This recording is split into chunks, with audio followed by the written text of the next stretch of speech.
Karnataka news beat follow ಮಾಡಿ, subscribe ಮಾಡಿ. ಇನ್ನು ಬೆಂಗಳೂರಿನ ಹೆಬ್ಬಾಳದ ಪೊಲೀಸರು ಭರ್ಜರಿ ಕಾರ್ಯಾಚರಣೆಯೊಂದನ್ನು ಮಾಡಿದ್ದಾರೆ. ಬೆಂಗಳೂರಿನ ಹೆಬ್ಬಾಳದ ಪೊಲೀಸರು ದೆಹಲಿ ಮೂಲದ ಬೃಹತ್ ಡ್ರಗ್ಸ್ ಜಾಲವನ್ನು ಭೇದಿಸಿಬಿಟ್ಟಿದ್ದಾರೆ. ಬರೋಬ್ಬರಿ 34 ಕೋಟಿ ರೂಪಾಯಿ ಮೌಲ್ಯದ ಮಾದಕ ವಸ್ತುಗಳನ್ನ ಜಪ್ತಿ ಮಾಡಿದ್ದಾರೆ ಹೆಬ್ಬಾಳದ ಪೊಲೀಸರು. ಪ್ರಕರಣ ಸಂಬಂಧ 8 ಮಂದಿ ಆರೋಪಿಗಳನ್ನ ಈಗ ಬಂಧಿಸುವಲ್ಲಿ ಯಶಸ್ವಿಯಾಗಿದ್ದಾರೆ. ಆರೋಪಿಗಳ ಡ್ರಗ್ಸ್ ಜಾಲ 3 ಲೇಯರ್ಗಳಲ್ಲಿ ಕೆಲಸ ಮಾಡ್ತಾ ಇತ್ತು. ಅಲ್ಲದೆ ಈ ಡ್ರಗ್ಸ್ ಸಾಗಾಟಕ್ಕೆ ನಾನಾ ದಾರಿಗಳನ್ನ ಕಂಡುಕೊಂಡಿರೋದು ತನಿಖೆಯ ಸಂದರ್ಭದಲ್ಲಿ ಬಯಲಾಗಿದೆ.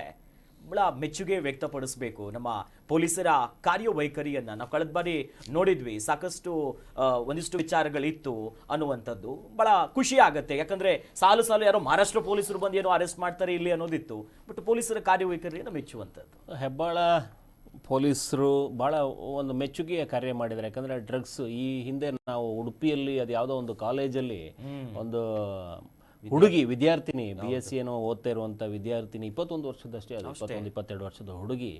ಈಗಾಗಲೇ 2-3 ಠಾಣೆಗಳಲ್ಲಿ ಕಂಪ್ಲೇಂಟ್ ಇದ್ದಂಥ ಆಕೆ ಅಲ್ಲಿ ರೈಲ್ವೆ ಠಾಣೆ ಹತ್ತತ್ರನೇ ಇವಳು ಡ್ರಗ್ ಅಥವಾ ಗಾಂಜಾನ ಮಾರಾಟ ಮಾಡ್ತಾ ಇದ್ಲು ಅನ್ನುವಂಥದ್ದನ್ನು ಕೇಳಿ ಅರೆಸ್ಟ್ ಮಾಡಿರೋದನ್ನ ವಿಚಾರ ಸ್ಪಷ್ಟಪಡಿಸ್ಕೊಂಡಿದ್ವಿ.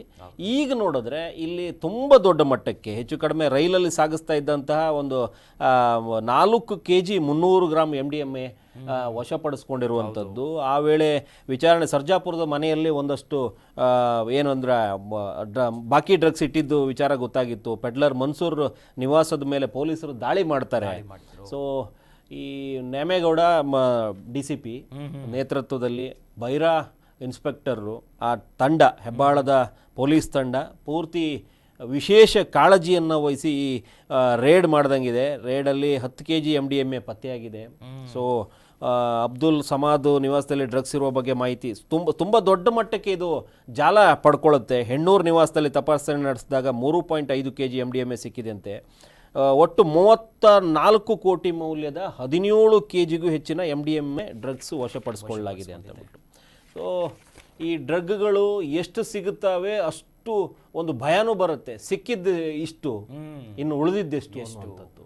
ಸೊ ಯುವಕರು ಈ ಮಾದಕ ವ್ಯಸನಿಗಳಾಗಿ ನಿಂತಿರಬೇಕಾದ್ರೆ, ಈ ಕೊಂಡುಕೊಳ್ಳುವ ಕಾರ್ಯ ನಿರಂತರವಾಗಿ ನಡೀತಿರಬೇಕಾದ್ರೆ ಈ ಕೊಂಡುಕೊಂಡು ಬರುವಂತಹ ಈ ಜಾಲ ಹೆಚ್ಚುತ್ತಾನೆ ಹೋಗ್ತಾ ಇದೆ. ನೀವು ಯಾವುದೇ ಈ ಉನ್ನತ ಶಿಕ್ಷಣದ ಕಾಲೇಜ್ಗಳನ್ನ ನೋಡಿ, ಹೆಚ್ಚಾಗಿ ಈ ನೈಜೀರಿಯಾ ಪ್ರಜೆಗಳು ಇವರು ಎಲ್ಲ ಈ ವಾಸ ಮಾಡ್ತಾ ಇರುವಂಥವ್ರು, ಅಕ್ಕಪಕ್ಕದಲ್ಲಿ ಈ ಡ್ರಗ್ ಸಂಬಂಧಿತ ವ್ಯವಹಾರದಲ್ಲಿ ತೊಡಗಿಸ್ತಾ ಇರುವಂಥವ್ರು ಈ ನೈಜೀರಿಯಾ ಪ್ರಜೆಗಳು ಹೆಚ್ಚಾಗಿದ್ರು. ಇವತ್ತು ಈ ಬೇರೆ ಮುಸಲ್ಮಾನ್ ಹೆಸರುಗಳು ಕೇಳಿ ಬರ್ತಾ ಇದೆ, 1, 2, 3, 4. ಹೌದು, ದೊಡ್ಡ ಕಾರ್ಯಾಚರಣೆ.